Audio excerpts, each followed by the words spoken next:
What if the person that makes you feel the most wanted today could be the same person that makes you question your worth 6 months from now? And here's the uncomfortable question. How do you know whether someone is genuinely falling for you or strategically overwhelming you with affection? Because sometimes love doesn't quietly enter your life. Sometimes it arrives with fireworks.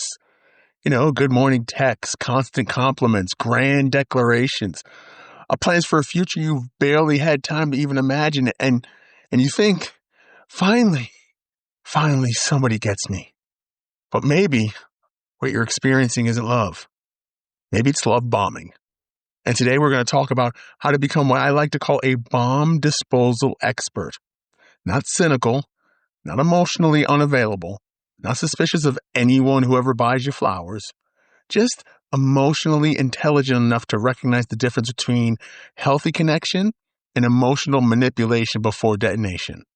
Because the goal isn't to stop loving yourself or to stop yourself from loving.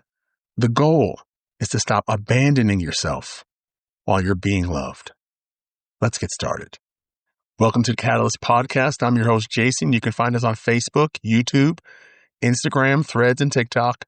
Listen to us on Spotify, Apple Podcast, Amazon Music, iHeartRadio, and our home at Podbean. If you're interested in becoming a guest or contributor, please reach out to us at catalystmotivationpodcast@gmail.com. That's catalystmotivationpodcast@gmail.com. Welcome to episode 158, Love Bombing, How to Be a Bomb Disposal Expert Before Detonation. Okay, folks, you might want to grab some popcorn. I think we're going to be here for a minute. All right, love bombing.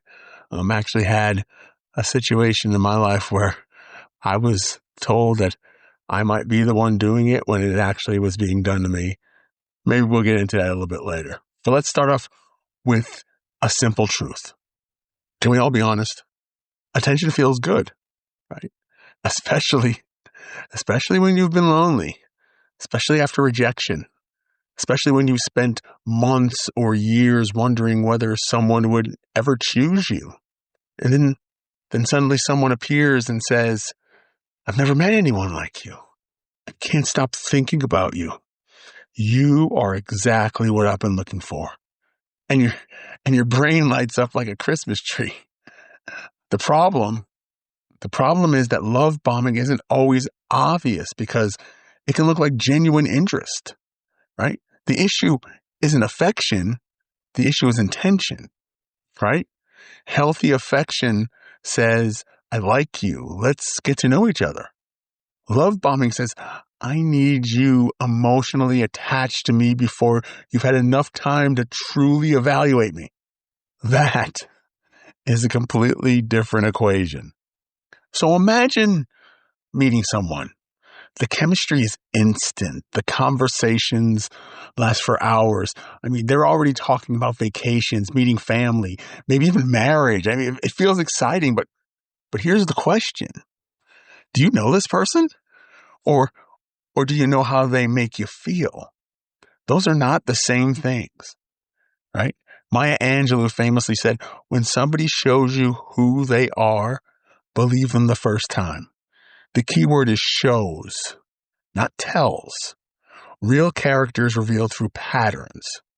And how do they react when they're disappointed? How do they react when they're disappointed? Is it a show? Is it dramatic? Right? How do they behave when they don't get their way? Right? How do they treat people who can't do anything for them? How do they handle boundaries? Because anyone can create intensity. Character creates consistency. And that's where our bomb disposal training begins. Okay, so we have a few tools here that we can use, all right? So let's start our training with the first tool, time. The first tool every bomb disposal expert needs is time. Time. Love bombing often creates a false sense of urgency. Emotionally, you're acting like it's month 12 when you've only known each other for 12 days.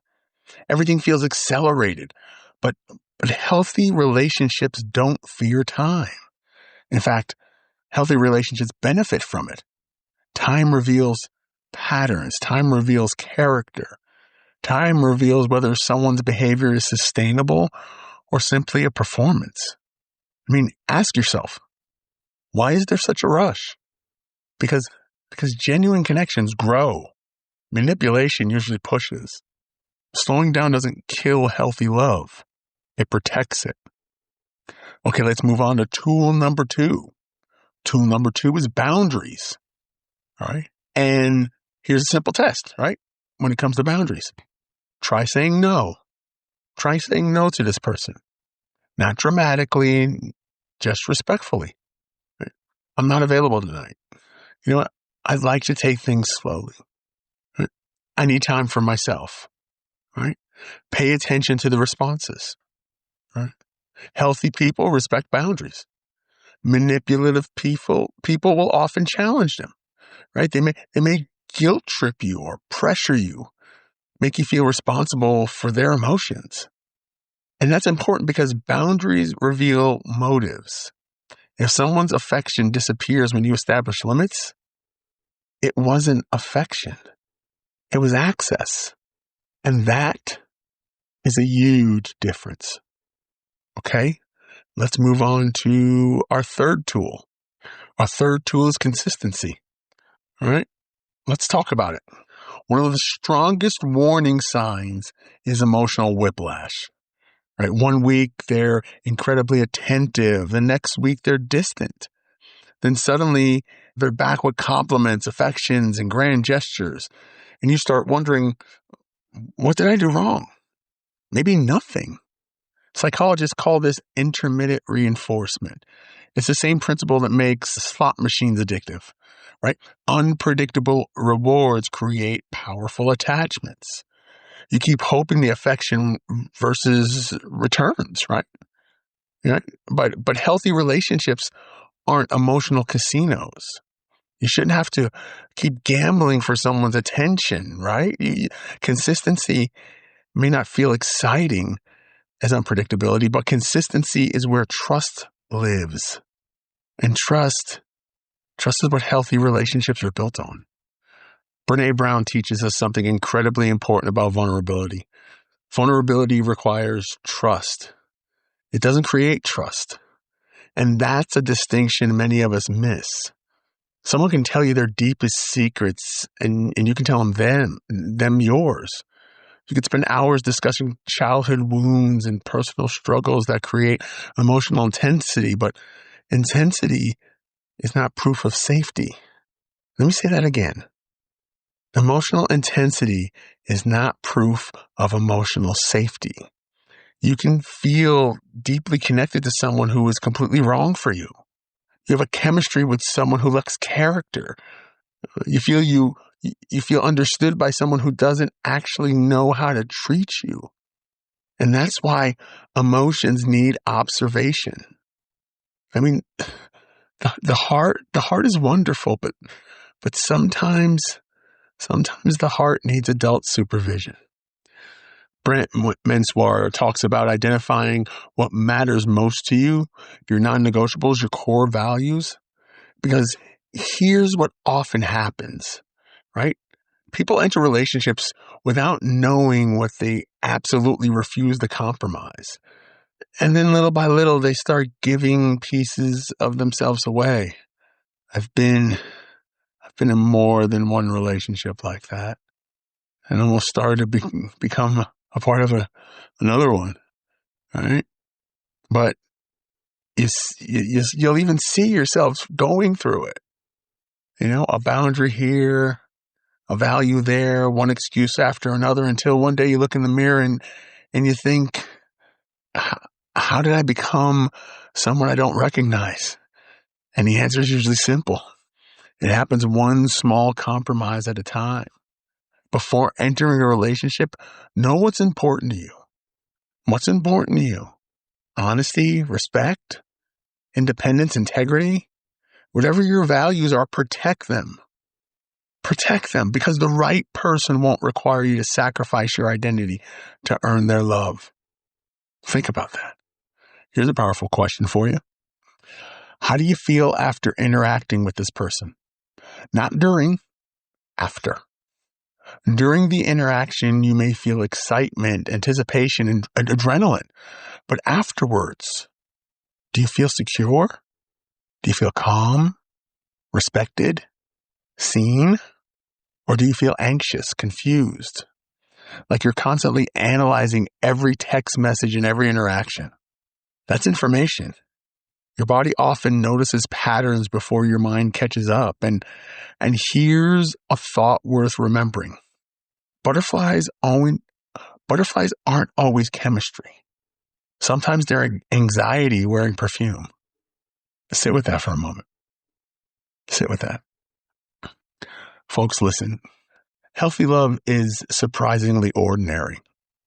It doesn't require constant reassurance, doesn't need daily proof, doesn't need dramatic marketing campaigns, it doesn't need any of those things. It doesn't need these ridiculous tests.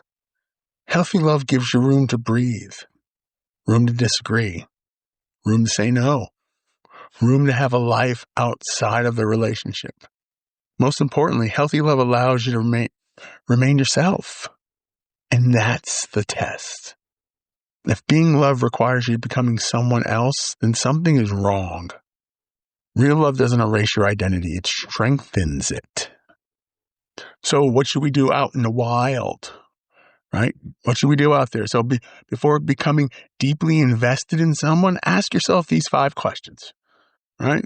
This is the 5-question bomb check. Right? Grab your pen, your paper, your smartphone, whatever you want. Here we go.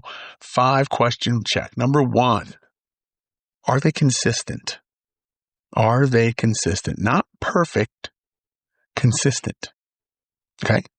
Number 2, I can say no without being punished emotionally. I can say no without being punished emotionally. If not, pay attention. Number 3, am I moving at this pace? Am I moving at my pace? Or am I moving at theirs? Am I moving at my pace? Or am I moving at theirs? Your timeline matters too. You're part of this. Number 4, how do they behave when they're disappointed? That is a big one. How do they behave when they're disappointed? Pressure reveals character, right? I used to have these tremendous outbursts. I don't anymore. I've, through my journey with cancer, like I said, there's still work to do, but I'm definitely a different person than I was before. The way I handle things, the way I approach things is absolutely different. No, I'm not going to lie. There's 1 or 2 scenarios where I lost it, but I'm always going to correct it.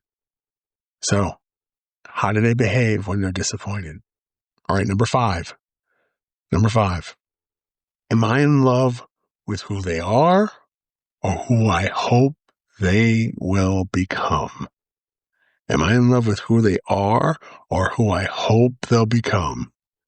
Because potential is attractive. Reality is what builds relationships. Okay, before we go, I have some homework for you. Okay?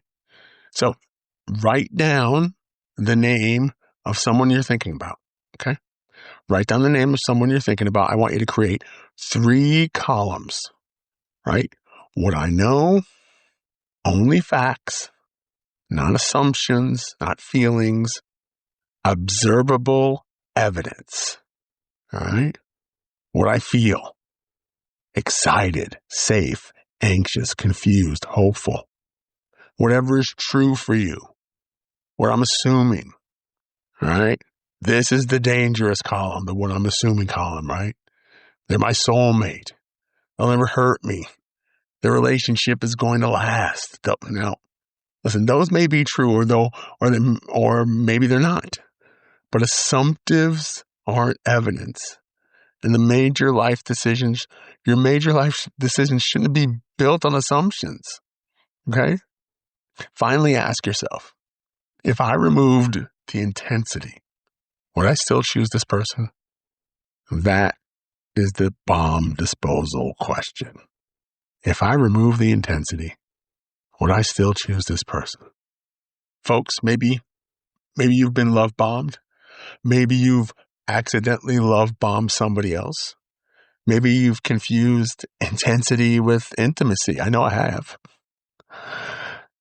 I'm sure most of you have, because we're all human, right? We all want to be chosen. We all want to feel special. We all want someone to look at us and say, "You're the one." But the right person doesn't need to convince you that they're right for you every 5 minutes, right?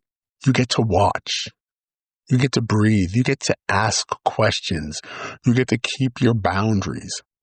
And you get to let time do its job. Remember this, folks. Remember this. And I know it's the hardest thing to do because I've been there. But you don't have to earn love by abandoning yourself. You don't.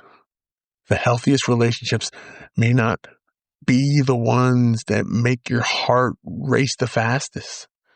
It may be the one that finally allows your nervous system to exhale. So the next time someone enters your life with fireworks, roses, attention, and grand declarations, enjoy the moment. But don't hand over your entire future because someone showed up with flowers. Slow down. Pay attention. Check the wiring. And remember, you don't have to become emotionally unavailable to become emotionally intelligent. You simply have to learn the difference between being swept off your feet and being swept away from yourself. Thank you so much for joining me on episode 158 of the Catalyst Podcast. If this episode resonated with you, share it with someone who might need to hear it. Follow us on Facebook, YouTube, Instagram, Threads, and TikTok. And don't forget to subscribe wherever you listen to our podcast. And until next time, keep showing up, keep growing, keep protecting your peace. The world really needs you. Go be great.